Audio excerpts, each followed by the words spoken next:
All right, everyone. So gather together because we are going to talk about somebody amazing. Frances Ellen Watkins Harper was born and raised into a free Black family in 1825. Her family lived in Maryland where slavery was still legal. Being born free in a land where people who looked like you were enslaved was something that inspired both Frances and her family to become abolitionists. When she was very young, both of her parents died, and she went to live with her aunt and uncle. Theirs was an abolitionist household. They worked to end slavery, and they also ran a school where black children, including Frances, received an education. While still a young teen, she went to work as a housekeeper and seamstress in the household of a Baltimore bookstore owner.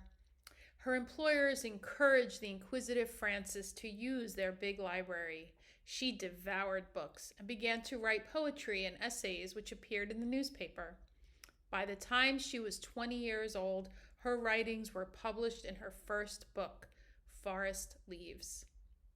In 1850, Congress passed a law that allowed slave catchers to kidnap, enslave, and sell free Black people in states where slavery was legal.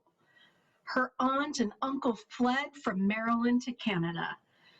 Frances fled to Ohio, which did not allow slavery, and then 2 years later to Pennsylvania. In Pennsylvania, she became involved in the Underground Railroad, a movement that helped people escaping from slavery. Throughout this all, Frances continued to write and to publish books of poetry, much of it against slavery. In time, Frances became the first black woman to earn a living through the use of her words, living modestly and donating much of her income to helping her uncle's work with the Underground Railroad. In 1854, the Maine Anti Slavery Society hired her to travel all over the Northeast to make anti slavery speeches. She became one of the most famous speakers and authors of her time. All kinds of people came to hear her speak, but she made a point of not charging Black people admission. Frances was progressive throughout her life. While she wrote and spoke against slavery, she also took other kinds of actions. She refused to wear or eat goods that were farmed by enslaved workers, including cotton and sugar. She wouldn't wear clothes made of cotton or eat food that contained sugar. In 1860, the year that the Civil War began, Frances Watkins married Fenton Harper, who already had 3 children.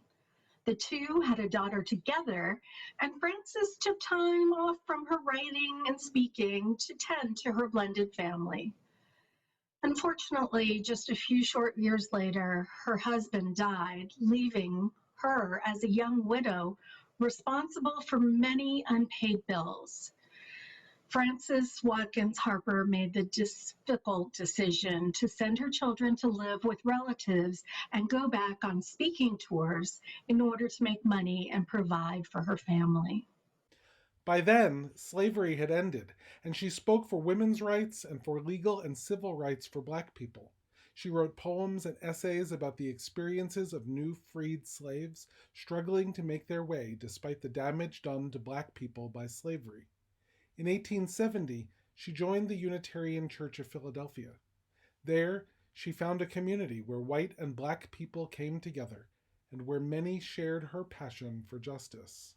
In many ways, Frances Harper was at home in two different worlds. Although she was used to working with white people, she also kept her connection to the Black community in Philadelphia. She maintained her membership in the African Methodist Episcopal Church, where she taught Sunday school.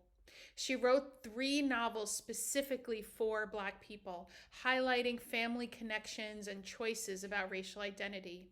She pushed for education and voting rights for Black people, and she encouraged Black children to learn and grow, just as she had been encouraged as a child.